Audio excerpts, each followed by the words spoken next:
I just want to give like a quick review on the Mitchell T333E-BST solid mahogany Auditorium acoustic electric guitar. This may come in one or two other colors, and then it also has a cutaway version. I think the cutaway version is a little bit more expensive, but I wanted kind of like somewhere around the range of a jumbo acoustic or full-size acoustic dreadnought that did not have the cutaway, because it seems like that affects the sound, when you have a cutaway. You get a little bit more, what would the term be, resonance, and maybe a slightly bigger amount of bass and stuff that comes out of your guitar when you don't have this part here cut away. And I guess cutaways make it maybe a tiny bit lighter, but it's more work, to manufacture, so they charge you more for it. So the purpose, I guess, is to allow access to these frets here just a little bit easier. And who actually uses these frets all the time? Just put a little bit of effort into it. Put your hand against the actual frame and do whatever you need to do to make it work. As you can see, I actually have a real guitar here. I'm not just talking. Strange that I've never taken this sticker off.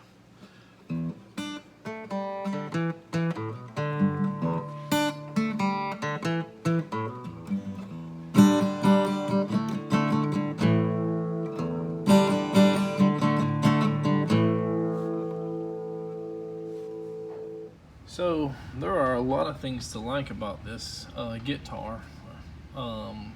First thing is the price. When you get a guitar, less than $400, an acoustic electric, you wonder, there are, from my limited experience, a lot of acoustic guitars, even like the Fender DG7, which was kind of like a cheaply made guitar, but it sounded good until the neck messed up, or the headstock broke or something like that.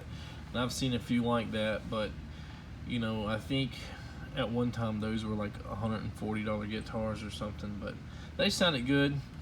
But sometimes you get to the electronics portion, the pickup, preamp system and all that, and they no longer sound good. And the reverse can be said for some of the more expensive acoustic electrics and stuff.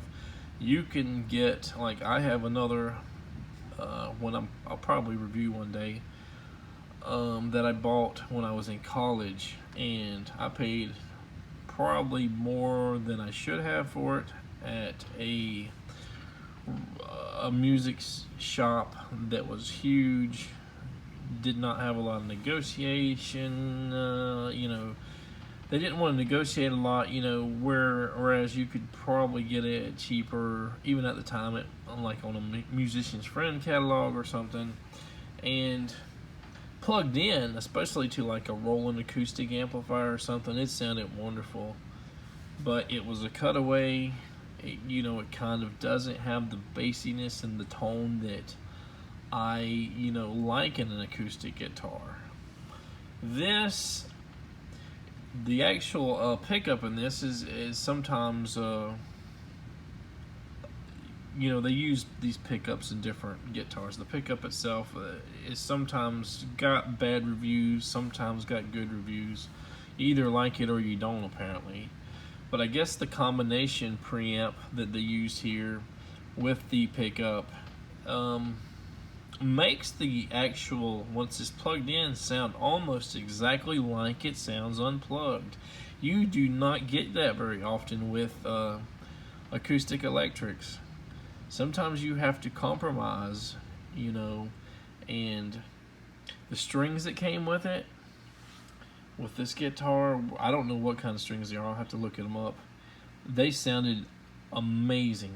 You know what the tone of this guitar sounds like, at least with the strings that they include, is an Ovation. And I used to have a Ovation Celebrity Deluxe or whatever, and that's what it reminds me of. I haven't done a side-by-side comparison because I got rid of the Ovation several years ago, and kind of wish I kept it. I kind of wish I would have kept almost every guitar and stuff I've owned, but then again, I would not have any room in the house or to store everything. I was hesitant to get this because I didn't know Mitchell. It's a Guitar Center, like a house brand or whatever for them, and they do have cheaper guitars. They probably have some more expensive ones, but this particular one, is really nice. I like the tone. It's really a very nice looking guitar as well. So how will it hold up in 5 years? Who really knows? But at this point, this is a good, what I call a practice guitar. You can get if you're getting it for a kid, you probably want something even cheaper than this. But some of the cheapest guitars are harder to play, or if you go to like the electric guitars, the cheapest ones for like kids and we call them short scales, you run into like them not sounding good on the clean tone. They don't really sound that great. So a cheap acoustic will be harder to play, and a cheap electric will just not sound good unless you put distortion or something on it. Of course, you can have other issues like fret buzz, and even the more expensive ones, sometimes you experience that, and you have to get them set up. You might have to tap the frets down, or maybe sand them down or something, or have a luthier or whatever look at it, and set it up.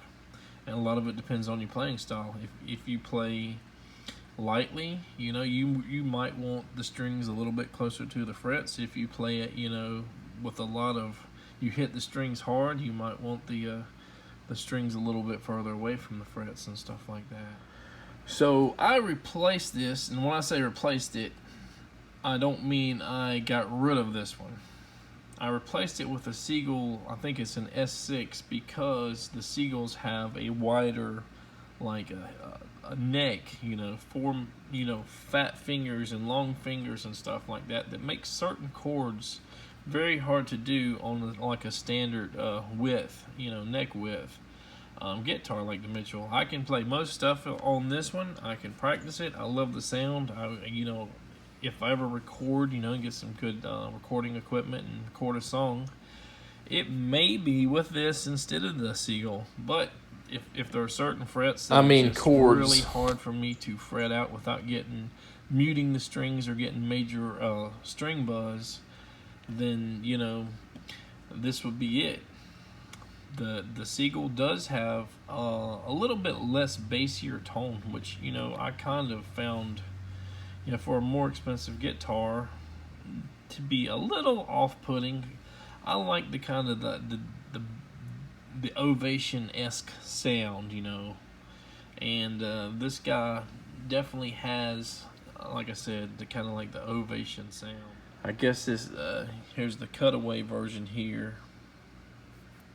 So I'll go back to the strings and say the strings, only kind of lasted maybe 3 months of just a little mild playing before you got it, or it was hard to keep it in tune, and kind of like when you get it tuned, it's kind of up and down, wavy, like or the strings got a little bit hard, once you stretched them out a lot. But it's a problem with every guitar. Sometimes the strings on them have been on the guitar in a warehouse somewhere for months or a year or something.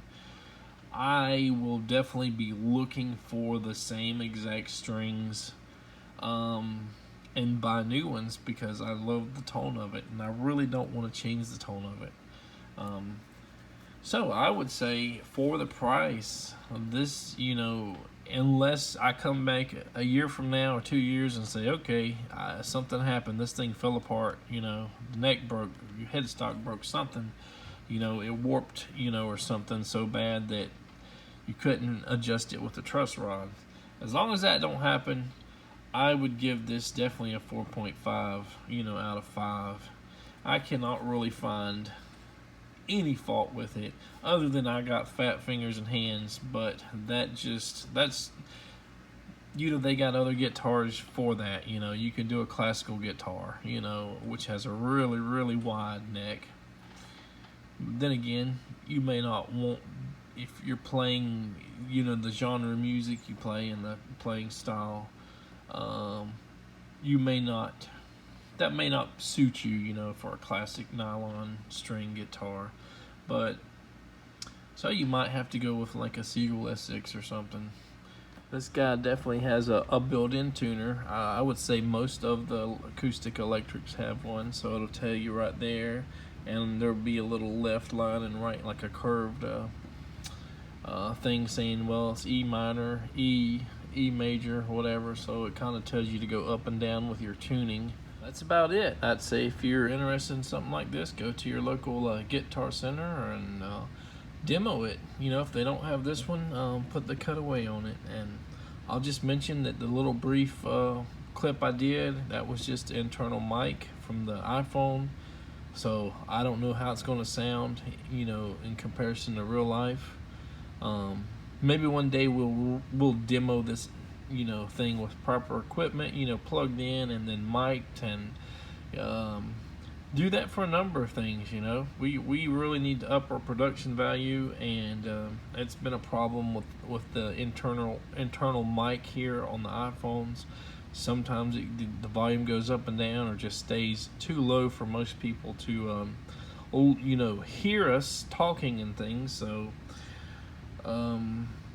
if we get some external microphones, preamps, and this and that, and figure it out. If we figure it out so that everything has a consistent loud tone, that would be great. We review most things on our TV, where we can turn the volume up really loud if we have to and still hear it most of the time. But on a phone, iPad, or whatever, you may not have that convenience. You can only set the volume up so high, and if it's too low, then if you're putting your ear to your phone or iPad, then it's obviously a problem. All right, take care, guys.